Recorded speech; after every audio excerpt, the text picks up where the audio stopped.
السلام عليكم، ازيكم يا جماعه؟ عاملين ايه؟ يا رب ان شاء الله كلكم تكونوا بخير وقادرين تواجهوا الحياه. في الفيديو ده قررت ان انا اجاوب على معظم الاسئله اللي بتجيلي عن كليه حاسبات ومعلومات، سواء انت طالب اصلا فيها او حد ما جابش مجموعها او حد جاب مجموعها وعايز ان هو يدخلها وعنده شويه اسئله. فجمعت لكم معظم الاسئله يعني المتكرره وقررت ان انا اجاوبها في فيديو مختصر كده وبسيط.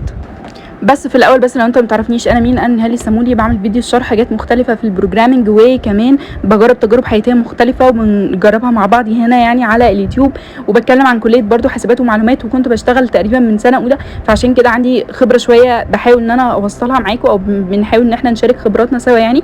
فلو انت شايف ان الشانل دي هتكون مفيده ليك، ما تنساش تعمل سبسكرايب وتعمل لايك للفيديو ده، وما تنساش تكتب لي في كومنتس لو عندك اي اسئله. ممكن تتواصل برضو معايا على الانستجرام. الاسئله اللي انا هقولها هنا علشان قبل ما تدخل الفيديو لو انت مهتم بيها يعني. اول حاجه، ايه هي مميزات وعيوب الكليه؟ ايه هي كل الاقسام المتاحه؟ هل كل الاقسام متاحه لعلم علوم او لا؟ هل الانجليزي هيكون عائق في الكليه عندي ولا لا عشان انا مدارس حكومه؟ هل الشهاده الجامعيه بتفرق او لا؟ ازاي نذاكر برمجه صح؟ هل الكليه بتاهلك لسوق العمل ولا لا؟ امتى نبتدي ندور على شغل؟ هل الكليه تكون متعبه ليا لو انا علمي علوم او لا؟ فلو انت عندك اسئله من دي يلا بينا نتفرج على الفيديو. كلية حاسبات ومعلومات بقت من أفضل الكليات الموجودة حاليا، خاصة بعد انتشار المجال التكنولوجي بشكل كبير والاي اي كمان، وخاصة ان مهما دخلها ناس السوق مش متشبع برضو بناس وعايز ناس اكتر واكتر. مع اني خلاص هتخرج يعني لسه لي سنة واتخرج من الكلية الحمد لله، واشتركت في معظم الانشطه الطلابيه، وكمان قدرت ان انا اشتغل في سن صغير تقريبا من اولى كليه. فتقريبا كده عندي اكسبيرينس ممكن ان انا اشيرها معاكم واقول لكم ايه هي مميزات وعيوب الكليه دي، وفي الفيديو ده هنعرف ايه هي مميزاتها مع بعض. ومميزات الكليه دي هي فرص العمل الكتيره جدا، وده بسبب ان مجالاتها كتير جدا، والسوق مهما دخلوا ناس برضو مش هيتشبع، والمجالات بجد كتيره جدا مش هقدر ان انا اذكرها لك كلها في فيديو، لا ده احنا محتاجين فيديو كبير قوي عشان اذكر لك المجالات اللي فيها، زي مثلا سوفت وير انجينيرنج، ويب ديفلوبر، وداتابيز ادمنستريتور، واي تي سبورت، حاجات كتير جدا. ومش بس فرص العمل حلوه، لا كمان المرتبات بتكون مجزيه جدا وغير ثابته تماما، عكس مثلا الكليات زي كليه هندسه او ايا كان. ممكن كمان وانت طالب تقبض كويس، وممكن تشتغل مع شركات بره مصر وتقبض بالدولار، وتقبض بقى بالنسبه لفرص السفر فبتكون كبيره جدا. ولو انت يا سيدي مش عايز تسافر وتشتغل ريموتلي فده برضو بيكون متاح. ده غير بقى البيئه والوسط اللي انت هتبقى فيهم، الناس كلها هناك عايزه تتعلم وتطور من نفسها اكتر واكتر، فبجد من اكتر الحاجات اللي هتطلع بيها هم الناس اللي هناك. ولو انت بقى من الناس اللي ما بتحبش الحفظ في الكليه دي هتكون ليك، لان تقريبا كل حاجه عندنا فهم. كمان الكليه بتفيدك جدا في مهارات شخصيه زي البروبلم سولفنج وتنظيم الافكار. كليه حاسبات ومعلومات، بما اني اتكلمت بارت كامل عن ايه هي مميزاتها، كان لازم نعمل بارت 2 ايه هي عيوبها. اول عيب من وجهة نظري وهو ان الكليه مرهقه جدا جسديا ونفسيا. طب جسديا ازاي؟ اول حاجه، انت بتقعد على اللابتوب كتير جدا جدا جدا علشان تقدر ان انت تذاكر، فده بيتعب لك رقبتك وبيتعب لك برضو ظهرك، وممكن ما تهتمش بصحتك قوي برضو.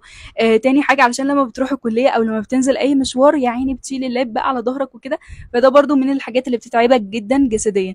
ده بالنسبه لجسديا. بالنسبه بقى نفسيا، فالكليه بتخلق ضغط عليك كبير، لان الكليه من الكليات الصعبه. وانا مش هقول لك ان الحياه وردي هناك، لا الكليه صعبه وفيها مشاريع كتيره جدا وكليه عمليه جدا، ولكن انا بشوف ان في كليات برضو كتيره صعبه ومش بتديك حقك. فانت هنا لو تعبت انا اضمن لك ان انت هتاخد فلوس الحمد لله كويسه يعني. ده بالنسبه لضغط الكليه. وكمان عليك ضغط نفسي علشان انت المفروض تذاكر مع نفسك كورسات وتذاكر مع نفسك التراك اللي انت هتمشي فيه عشان تقدر تلاقي شغل وعشان تقدر تتميز، لان انا قلت لك ان انت في وسط كل الناس اللي فيه بتذاكر. غير ان انت كمان بيطلب منك سوفت سكيلز علشان برضو تقدر تطلب في شركه، لانك انت بتشتغل مع تيم مش بتشتغل لوحدك مثلا. لو مش بتحب التعلم صدقني الكليه دي مش ليك. تاني حاجه، ان الكليه لوحدها مش كفايه ان انت تخرج لسوق العمل. الكليه مجرد ان هي بتديك بيزكس بس، بتحطك على اول الطريق وبتحطك مع وسط وبيئه عايزين يتعلموا نفس الحاجه اللي انت بتتعلمها. فدي برضو من الحاجات اللي عشان اختصر عليك، لو انت شخص مش ناوي تتعلم كتير جدا وتعليم مستمر وتتقبل الملل وتتقبل الصعوبه الحاجات دي، وصدقني مقابلها هتاخد حاجات، ما تدخل.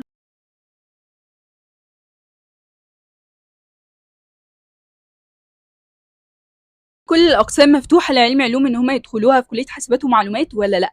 الاجابه ان كل الاقسام مفتوحه لعلم علوم ان هم يدخلوها في كليه حاسبات ومعلومات زيهم زي علم الرياضه بالظبط، ولكن الفرق الوحيد ان هم بيمتحنوا بعد الترم الاول ماده اسمها ماس زيرو، بتكون زي رياضه كده بتاعه ثالثه ثانوي علشان يكونوا متساويين مع بتوع علم الرياضه. والحقيقه ان الرياضه ما بتكونش عائق خالص يعني. في الاول هتحس بصعوبه ولكن هتتعود عليها عادي جدا، ولو انت مش ناوي تتعب زي ما قلنا في البارتس اللي فاتت ما تحاولش تدخل اصلا كليه حاسبات ومعلومات. ولكن اضمن لك ان انت لو تعبت هتاخد مقابل، يعني هتحس بتعبك ده ان انت هتاخد مقابل فعلا في حياتك العمليه العمليه وفي شغلك لو ضغطت على نفسك برضو. ولو ضغطت على نفسك في المذاكره فالرياضه هتكون عاديه، هي ماده زي اي ماده عادي جدا. وانا كنت علمي علوم ودخلت حاسبات ومعلومات وكان هدفي كليه طب بشري. الانجليزي هيكون عائق ليا في كليه حاسبات ومعلومات بما اني كنت مدارس حكومه وكل دراستي كانت عربي، وانا الصراحه بيني وبينكم كده في الانجليزي مش قد كده. الحقيقه ان انا كنت زيك، والانجليزي ما كانش عائق ولا حاجه في الدراسه، لان انت كده كده هتذاكر وكده كده هتحاول تمرن نفسك على الدراسه الجديده. ممكن تتعب اول ترم اول سنه، ولكن بعد كده بالاجتهاد هيكون حاجه عاديه جدا. اهم حاجه انت تضغط على نفسك، وزي ما قلت لكم ان كليه حاسبات ومعلومات كده كده لازم تضغط على نفسك لان الكليه صعبه والمجال صعب ما هو سهل، ولكن طالما ربنا وضعك في الحته دي اكيد اكيد انت ان شاء الله قدها. واللي ذاكروا ما كانوش احسن منك، وزي ما قلت لكم ان انا كنت علمي علوم وعادي جدا قدرت ان انا اتخطى الموضوع ده. ولكن الانجليزي هيفرق جدا في الشغل بتاعك والطريقه بتاعه الكلام بتاعتك، وان انت اصلا بتفكر بالانجليزي ولا لا. دي الحاجات اللي هتفرق، وهبقى اعمل لكم فيديو كامل ازاي تطوروا نفسكم في الانجليزي علشان الكورسات وعلشان الشغل بتاعكم بعدين، عشان لو اشتغلتوا مع تيم وورك كله بيتكلم بالانجليزي ازاي هتتعاملوا معاه برضه.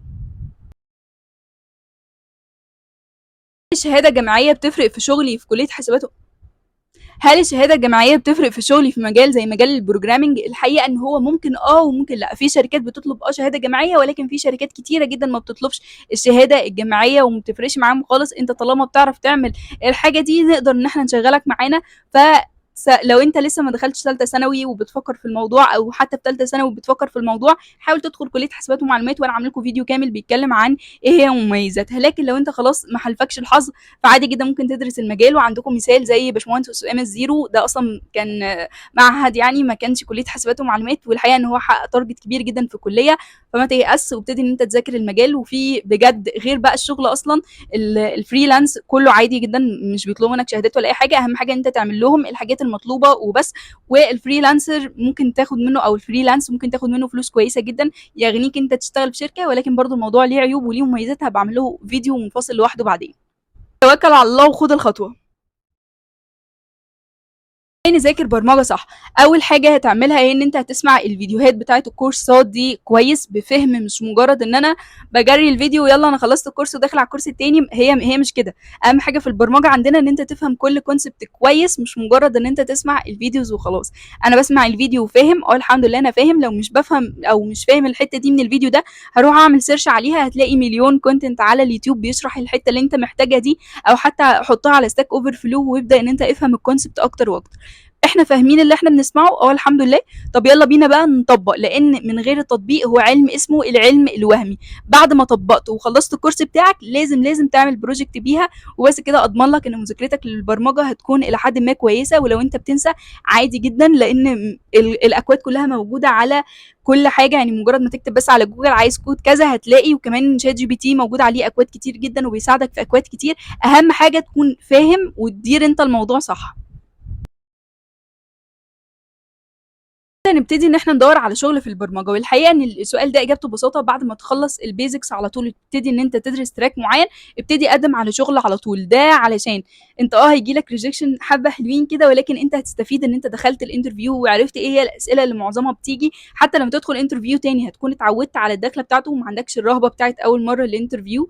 وتاني حاجه الاسئله تقريبا بتبقى هي مثلا لو انت داخل على انك جينيور، لما تروح شركه تانيه برضه هيسالوك على الاقل في نفس الكونسبت، ولكن مع اختلاف ممكن الاسئله شويه، وممكن كمان تكون نفس الاسئله. فانت كده اكيد خدت خبره.